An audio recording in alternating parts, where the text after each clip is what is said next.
Tira. Sige po. Sa ating Banda Council, tayo po mamumuno sa magbubuo na bubuin natin yung council para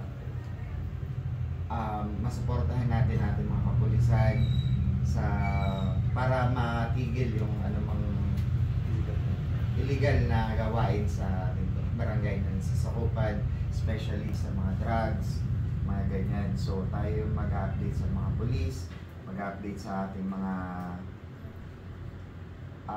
nasakupan, masabihan sila kung mayroon tayo kung may napapansin na mga illegal na gawain. Ayun po, kakausapin natin sila, mga ganon.